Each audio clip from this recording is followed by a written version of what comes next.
అందరికీ మరణాత మరణాత మహిమస్వరం కార్యక్రమం వీక్షిస్తున్న దేవుని పిల్లలైన మీ అందరికీ ప్రభు నామములో శుభములు కలుగును గాక. ప్రతిరోజు ఇదే సమయమునకు ఈ కార్యక్రమంను వీక్షించి దైవాశీర్వాదములు పొందండి.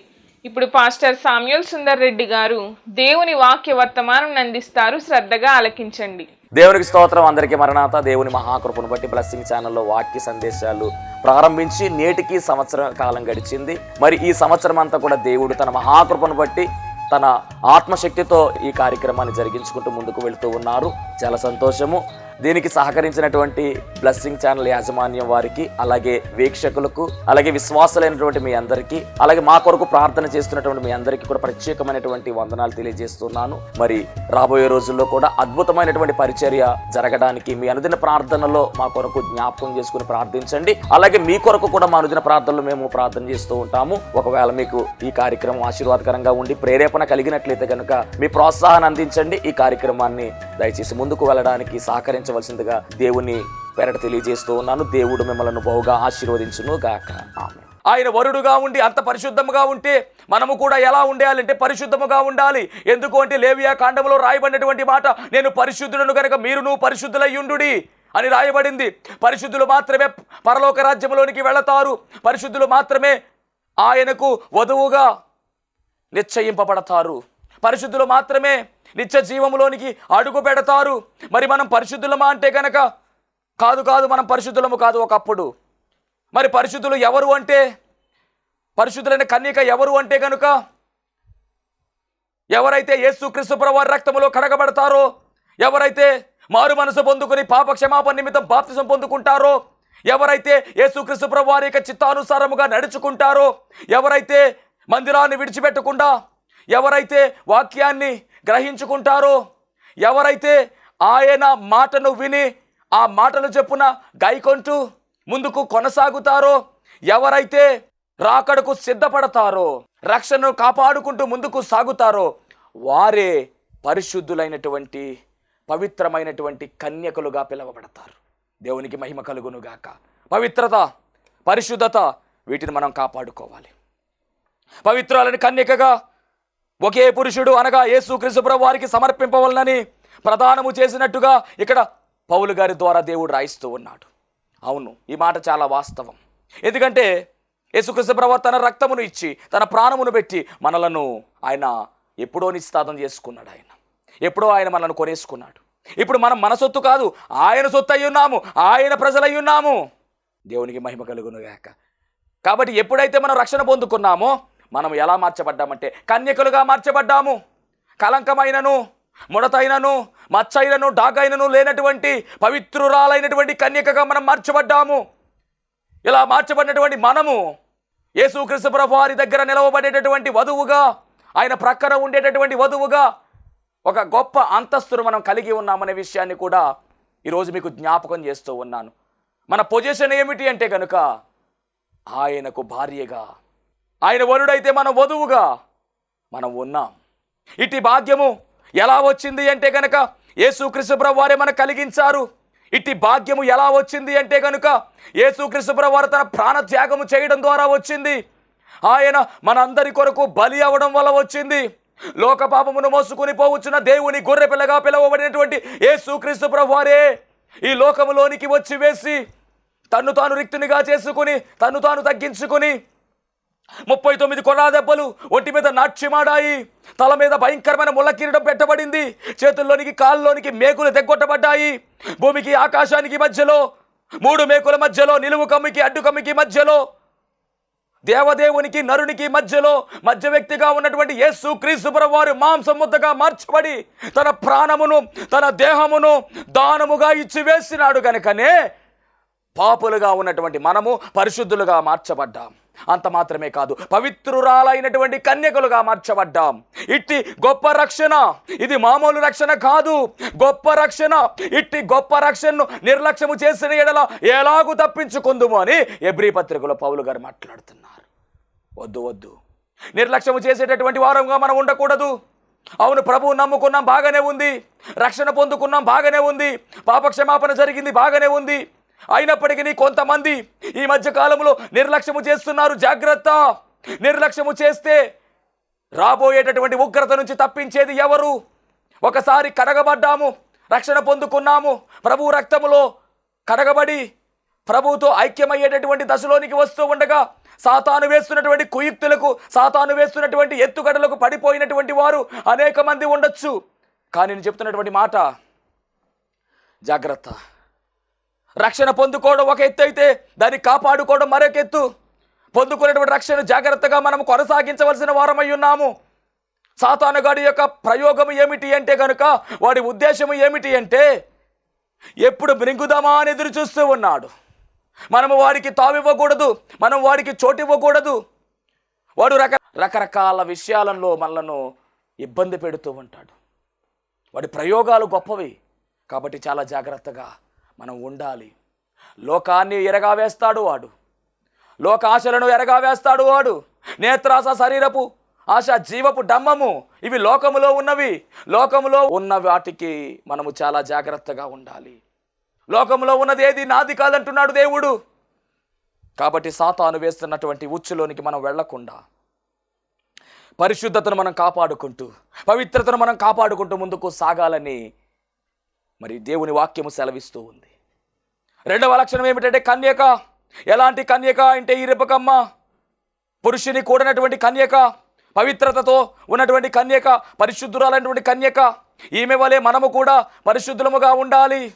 అలా ఉండడానికి యేసుక్రీస్తు ప్రభువారు శిలువ యజ్ఞ యాగము చేశాడు, తన ప్రాణమును త్యాగముగా ఇచ్చివేశాడు. గనుక మనమందరము కూడా పరిశుద్ధులముగా మార్చబడినటువంటి మనము మరలా పాపములోనికి వెళ్ళడము మంచిది కాదు. జాగ్రత్త.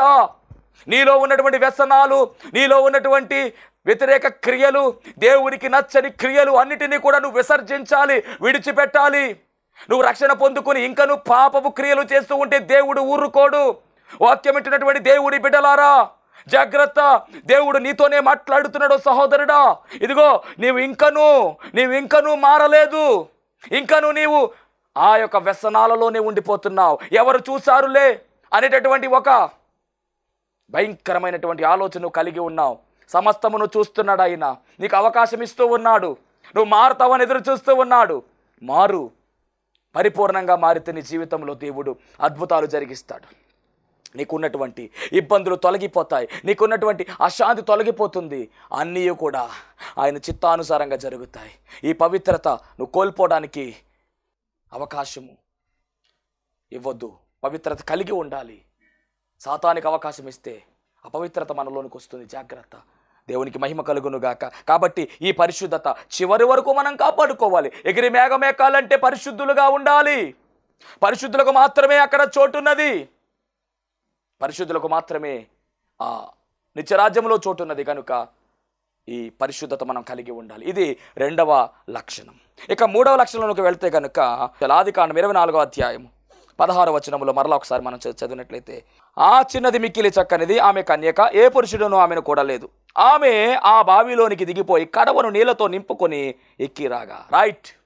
ఈమెలో ఉన్నటువంటి మూడవ లక్షణము నీళ్లు నింపుకునే లక్షణము. నీళ్లు నింపుకునే లక్షణం ఈమె కలిగి ఉంది. ఎలియాజర్ గారి యొక్క టాస్క్ ఏమిటి? ఎలియాజర్ గారి యొక్క ప్రార్థన ఏమిటంటే, ఎవరైతే నీళ్లు పట్టుకెళ్ళడానికి ఇక్కడికి వస్తారో ఆ నీళ్లు పట్టుకెళ్ళేటటువంటి ఆమెను నీళ్ళు అడుగుతాను. ఆ నీళ్లు గనక నాకు ఇచ్చి నా ఒంటెలకు కూడా నీళ్లు పోస్తే ఆమె నా యజమానుని యొక్క కుమారునికి భార్య అని మొత్తం మీద ఇన్ఫిక్స్ అయ్యాడు. అంటే నీళ్లు నింపుకోవడం అనే లక్షణము ఖచ్చితంగా అక్కడ ఉండాలి. పాత్ర పట్టుకొస్తూ ఉంది, లేదా కడవ పట్టుకుని వస్తూ ఉంది, లేదా కొండ పట్టుకుని వస్తూ ఉంది. ఇప్పుడు ఆ కొండ ఖాళీగా వెళ్ళకూడదు. ఆ కొండ నీళ్లతో నింపబడితేనే ఆమె ఇస్సాకుకు భార్యగా పిలువబడుతుంది. ఈరోజు నేను చెప్తున్నటువంటి మాట ఏమిటి అంటే, ఆనాడు రెబెక్కమ్మ నీళ్లతో నింపబడినటువంటి కొండ ద్వారా మరి ఎలియాజర్ దగ్గరికి వచ్చింది. ఎలియాజర్ అడిగాడు, నీళ్లు పోసింది, ఒంటెలకు కూడా పోసింది. చివరగా ఏమైందంటే గనక ఇస్సాకుకు భార్యగా ఆమె ఎంచబడింది. ఈరోజు వధువు సంఘములో వధువుగా మనం ఉన్నాము. యేసుక్రీస్తు ప్రభువారి యొక్క భార్యగా లేదా వధువుగా మనము గనక సిద్ధపడాలి అంటే, పిలవబడాలి అంటే, ఏర్పాటులో ఉండాలి అంటే ఖచ్చితంగా నీళ్లు నింపుకునే అనుభవం మనలో ఉండాలి. వట్టి పాత్రగా మిగిలిపోయేటటువంటి వారముగా, ఖాళీ పాత్ర కలిగిన వారముగా మనం ఉండకూడదు. నీళ్లు నింపుకునే అనుభవములోకి మనం వెళ్ళాలి. దేవునికి మహిమ కలుగునుగాక. ఈ నీరు దేన్ని సూచిస్తూ ఉంది? ఈ పాత్ర దేన్ని చూపిస్తూ ఉంది? ఈ కొండ ఏమిటి అంటే, కొండ ఏమిటో కాదు, ఆ కొండ మనమే. ఆ కుమ్మరి ఆయనే. మనము జగటమన్నుగా ఉన్నాము. ఈ జగటమన్నును కొండగా మారుస్తున్నాడు ఆయన. ఈ జగటమన్నును పాత్రగా మారుస్తున్నాడు ఆయన. పరమ కుమ్మరిగా ఆయన పిలువబడుతూ ఉన్నాడు. ఇటు యెషయా గ్రంథం కావచ్చు, అటు ఇర్మియా గ్రంథం కావచ్చు. ఇర్మియా గ్రంథం 18:4 మనం చూస్తే కనుక ఈ మాట కనబడుతుంది. ఆయన పరమ కుమ్మరి. ఆయన చేతిలో జగటమన్ను ఎవరు అంటే మనమే. ఈ జగటమన్నును ఆయన అద్భుతమైనటువంటి కొండగా మార్చాడు. గమనించండి, చరిత్రలోకి వెళ్ళినట్లయితే ఆదికాండములో 2వ అధ్యాయములో దేవుడు మానవుని చేసినటువంటి రీతి కనబడుతూ ఉంది. మట్టిని చక్కగా ఆయన తీసి ఆ మట్టిని చక్కని మరి బొమ్మగా మలిచినట్టుగా, దానిలోనికి ఆయనే తొలి శ్వాసను ఊదినట్టుగా ఆయన జీవవాయువును ఊదగనడు, జీవాత్మ ఆయను అని రాయబడింది. మట్టిలో నుంచి మానవుడు వచ్చాడు. మట్టిలో నుంచి మానవుడిని దేవుడే చేశాడు. తన స్వరూపమందు తన పోలిక చొప్పున నరుని చేశాడు. చేసిన తరువాత జీవవాయువు ఊదాడు, జీవాత్మ వచ్చింది. కింద నుంచి శరీరము, పైనుంచి ఆత్మ, ప్రాణము, 3 కలపగా మానవుడయ్యాడు. గొప్ప సృష్టి. అంటే మట్టే దేహము, మట్టి దేహం ఇది. ఈ మట్టి దేహానికి అందమైనటువంటి రూపాన్ని ఇచ్చాడు. అందుకనే కొమ్మరి కొండకు ఏ విధముగా రూపాన్ని ఇస్తాడో, పరమ కొమ్మరి ఈ మానవునికి అలాంటి రూపాన్ని ఇచ్చాడు. ఆయన పరమ కొమ్మరైతే మనము కొండలమై ఉన్నాము, లేదా పాత్రలమై ఉన్నాము. ఈరోజు ఈ పాత్ర, ఈ మట్టి పాత్ర, ఆనాడు రేపకమ్మ చేతిలో కడవ, లేదా ఆనాడు రేపకమ్మ చేతిలో ఉన్నటువంటి ఆ కుండ నీటితో నింపబడిన మాదిరిగా ఈ పాత్ర కూడా, ఈ మట్టి వట్టి పాత్ర కూడా ఖాళీగా ఉండడానికి వీలు లేదు. నీళ్లతో నింపబడాలి. ఈ పాత్ర నీళ్లతో నింపబడితేనే వధువుగా పిలువబడుతుంది. మరి నీరు అనగానే దేని చూపిస్తూ ఉంది? నీరు అంటే దేని చూపిస్తుంది? ఒకసారి వాక్యంలో చూద్దాం. ద్వితీయోపదేశకాండం 32వ అధ్యాయము, పరిశుద్ధ గ్రంథములో నుంచి దేవుని వాక్యములో ఉన్న రాయబడిన మాట. ద్వితీయోపదేశకాండము 32వ అధ్యాయము 2వ వచనం చదువుకుందాం. దేవుని బిడ్డలారా, చాలా జాగ్రత్తగా గమనిద్దాం. 2వ వచనం, నా ఉపదేశము వానవలే కురియును. నీరంటే ఏమిటో చెప్తున్నాడు ఇక్కడ. నా ఉపదేశము వానవలే కురియును, నా వాక్యము మంచు వలెను, లేత గడ్డి మీద పడు చినుకుల వలెను, పచ్చిక మీద కురియు వర్షము వలెను ఉండెను. నా మాటలు లేదా నా ఉపదేశము వానవలే కురియును. అంటే ఉపదేశము అంటే ఆయన మాటలు, అంటే ఆయన వాక్యము. వానవలే కురియును. వాన అంటే నీరే కదా. అంటే దేవుని వాక్యము నీరు. నీరు ఈజుకొల్టు దేవుని వాక్యము. ఇంకొక మాట, నా వాక్యము మంచు వలె ఉండును. మంచు వలె. ఆ మంచు కరిగితే వచ్చేది నీరే. అంటే దేవుని వాక్యము మంచు, అంటే వాక్యము ఈజుకొల్టు నీరు. తర్వాత లేత గడ్డి మీద పడు చినుకుల వలె. చినుకులు అంటే నీరే కదా. పచ్చిక మీద కురి వర్షము వలె ఉండును. అంటే దేవుని మాటలు ఎలా ఉన్నాయంటే వర్షము వలె ఉన్నాయి, చినుకు వలె ఉన్నాయి, మంచు వలె ఉన్నాయి, వాన వలె ఉన్నాయి, అంటే నీటి వలె ఉన్నాయి. అంటే నీరు అంటే వాక్యమని.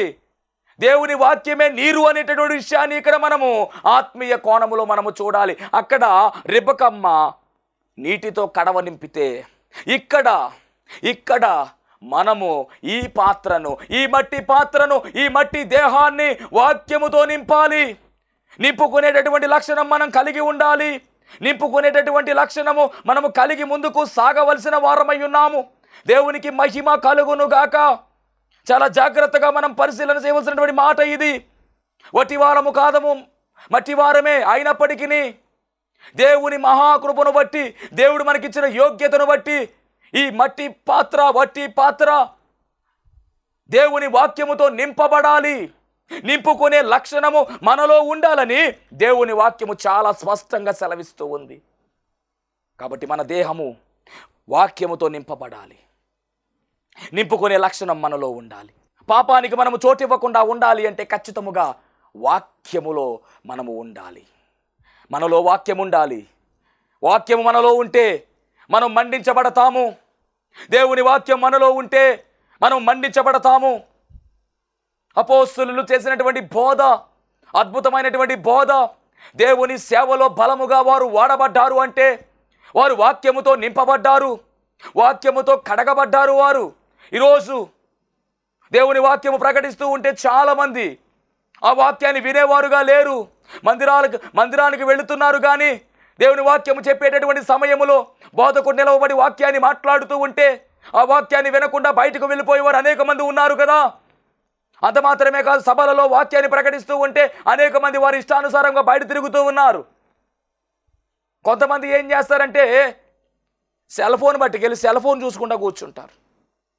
ఈ మధ్యకాలంలో బైబిల్ కూడా పట్టుకెళ్ళట్లా, పరిశుద్ధ గ్రంథము చేత పట్టుకుని వెళ్ళాలి. పొలం పనికి వెళ్ళేటటువంటి రైతు ఖచ్చితంగా కొడవలు తీసుకువెళ్తాడు, ఎందుకంటే కొడవలి ఉండాలి. అలాగే స్కూల్కి వెళ్ళేటటువంటి స్టూడెంట్ చేతిలో ఖచ్చితంగా పెన్న పట్టుకెళ్తాడు. అలాగే మందిరానికి వెళుతున్నటువంటి మనము ఖచ్చితంగా పరిశుద్ధ గ్రంథాన్ని చేత పట్టుకుని వెళ్ళాలి. నీకు చదువు వచ్చినా రాకపోయినా మందిరానికి ఖచ్చితంగా బైబిల్ గ్రంథాన్ని తీసుకువెళ్ళాలి. నేటి కాలంలో సెల్ ఫోన్లో ఉంటుంది బైబిల్ అనేసి బైబిల్ను కూడా ప్రక్కన పెట్టి సెల్ ఫోన్ పట్టుకెళ్తున్నారు. అక్కడికి వెళ్ళిన తర్వాత దైవజనుడు వాక్యం చెప్తూ ఉంటే ఇక వాళ్ళు ఏం చేస్తున్నారంటే సెల్ ఫోన్ ఆన్ చేస్తున్నారు, దాంట్లో బైబిల్ చూస్తున్నారంటే కనుక ఆ సమయంలోనే సాతానుగాడు ఏం చేస్తాడంటే ట్రాక్ తప్పిస్తూ ఉంటాడు. దైవజనుడు చెప్పే వాక్యాన్ని వినకుండా సెల్ ఫోన్లో చాటింగ్ చేసే వాళ్ళు అనేక మంది ఉన్నారు. అది మంచిది కాదు. నీవు దేవుని వాక్యాన్ని వినాలి, దేవుని వాక్యాన్ని వింటూ ఆ వాక్యాన్ని అన్వయించుకోవాలి. ఆ వాక్యముతో కడగబడడం మాత్రమే కాదు, ఆ వాక్యముతో నింపబడాలి. పరిశుద్ధురాలైనటువంటి కన్యకగా వధువు సంఘముగా ఉన్నటువంటి మనము వధువుగా ఉండాలి అంటే ఖచ్చితముగా వరుడైన యేసుక్రీస్తు ప్రభువు వారిని కలుసుకోవాలి అంటే, నిత్య జీవములోనికి వెళ్ళాలి అంటే, ఆయనకు భార్యగా పిలవబడాలి అంటే ఖచ్చితముగా వాక్యముతో నింపబడాలి. నింపబడకుండా కడగబడకుండా గొప్ప అంతస్తు మనకు రాదు. ఇంత భక్తి చేసేది ఎందుకు అంటే పరలోక రాజ్యంలోనికి వెళ్ళడానికే కదా. మరి అలాంటప్పుడు ఈ రిబకమ్మ నింపబడినట్టుగా మనము కూడా వాక్యముతో నింపబడాలి. ఎవరైతే వాక్యముతో నింపబడతారో, ఎవరి హృదయం అంతా కూడా వాక్యముతో నింపబడి ఉంటుందో వారు ఇక పాపము చేయడానికి అవకాశము ఉండదు. నోటి ద్వారా పాపము రాదు, క్రియల ద్వారా పాపము రాదు, ఆలోచనలో పాపము ఉండదు. ఎందుకంటే హృదయం అంతా కూడా వాక్యముతో నింపబడుతుంది. అంత మాత్రమే కాదు, మన హృదయము శుద్ధీకరించబడుతుంది, వాక్యము ద్వారా కడగబడుతుంది. హృదయ శుద్ధి గల వారు ధన్యులు, వారు దేవుని చూచెదరు అన్నట్లుగా దేవుని చూచేటటువంటి గొప్ప అనుభవం మనలోకి వస్తుంది. అట్టి శక్తి దేనికి ఉంది అంటే వాక్యానికి మాత్రమే ఉంది. ఎందుకంటే ఆయన వాక్యము ఎలాంటిదంటే కనుక రెండంచెల వాడైనటువంటి ఖడ్గమై ఉన్నది. అది ఎక్కడికైనా దూసుకుని వెళ్ళిపోతుంది. అంత మాత్రమే కాదు, రాతి గుండెను మాంసపు గుండెగా బద్దలగొట్టేటటువంటి శక్తి వాక్యానికి మాత్రమే ఉన్నది. చాలా పవర్ఫుల్ వెపన్ వాక్యము. కాబట్టి ఈరోజు వాక్యముతో మనము నింపబడాలి. ఒక రకంగా చెప్పాలంటే ఆ వాక్యముతో మనం నింపబడుతూ ఉంటేనండి ఏం జరుగుతుంది అంటే వాక్యమైన యేసుక్రీస్తు ప్రభువారే మనలో ఉంటాడు. ఇదంత గొప్ప ధన్యత చూడండి. ఆ వాక్యమే శరీరధారి అయి కృపా సత్య సంపూర్ణుడిగా మన మధ్య వసించెను అని రాయబడింది. వాక్యం అంటే యేసు ప్రభువే. అంటే నీ హృదయం అంతా కూడా దేనితో నింపుకోవాలంటే యేసు ప్రభుతో నింపుకోవాలి. అది దేవుడు కోరుకునేది. నీ హృదయ గదిలో ఆయన ఉండాలని ఆశపడుతూ ఉన్నాడు. ఎక్కడో ఉండాలని కాదు, నీ హృదయ గదిలో ఉండాలని ఆశపడుతూ ఉన్నాడు. ఎందుకంటే మన దేవుడు ఎంత గొప్పవాడు అంటే తన ఉన్నతమైనటువంటి స్థితిని విడిచిపెట్టి, పరలోక వైభవాన్ని విడిచిపెట్టి ఈ పాపలోకంలోనికి వచ్చి వేసి ఆయన ఉండడానికి కనీసం స్థలము కూడా లేదు. ఆయన పుట్టినప్పుడు సత్రము వారికి చోటు ఇవ్వాల. సత్రములో చోటు లేని కారణముగా ఆయన తీసుకుని వెళ్ళి పశువుల తొట్టెలో పరుండబెట్టారు. సత్రము చోటు ఇవ్వలేదు కానీ పశువుల తొట్టు చోటు ఇచ్చింది. పశువుల తొట్టు వారిని ఆహ్వానించింది. పశువుల తొట్టు ఆహ్వానం పలికింది. ఈరోజు ఆ పశువుల తొట్టు ఏమీ కాదు, గమనించండి. నీ హృదయమే తొట్టిగా మారిపోవాలి. అయ్యా నీకు సత్రము చోటు ఇవ్వలేదు కానీ ఇదిగో నా హృదయం నీకు చోటిస్తున్నాను, నా హృదయ గదిలో నీ ఉండాలయ్యా అని ఆయన ఆహ్వానించాలి. ఎంత గొప్ప ధన్యత. శుభ్రపరిచితనయ్యా, భద్రపరిచితనయ్యా, రావయ్యా అని మనం పాడుకుంటాం. నిన్ను గొలిచేద రావయ్యా అనే పాటలో. ఎప్పుడైతే మన వాక్యముతో మన హృదయాన్ని కడిగేసుకుంటామో అప్పుడు మన హృదయము శుద్ధీకరించబడుతుంది. అప్పుడు ఆయన మన హృదయములో ఉంటాడు. ఎంత గొప్ప ధన్యత.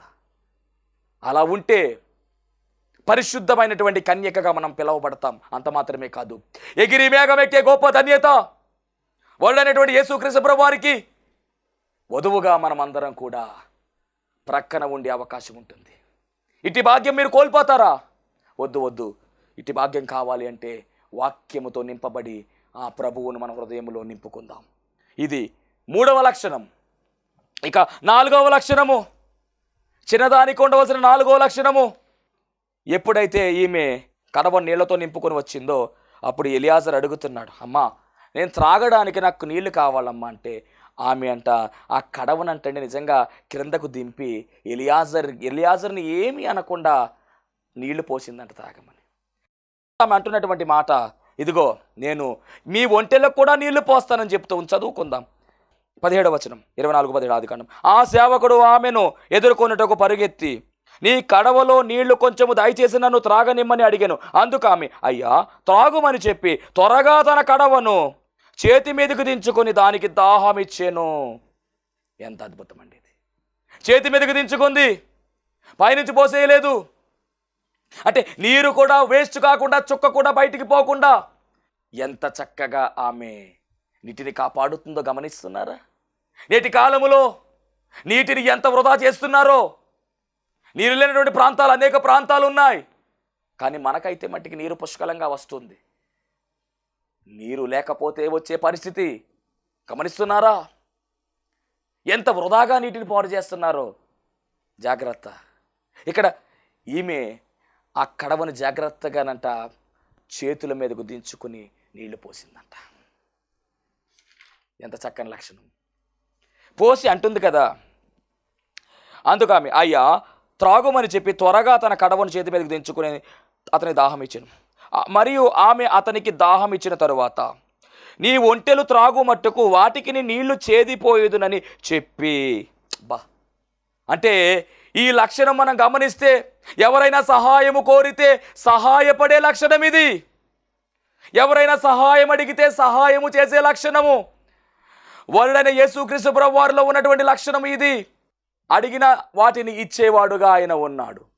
అడుగుడి మీకు ఇయ్యబడును అన్నాడు. అడిగిన దానికన్నా, ఊహించిన దానికన్నా అత్యధికముగా ఇచ్చివేసేవాడు ఆయన.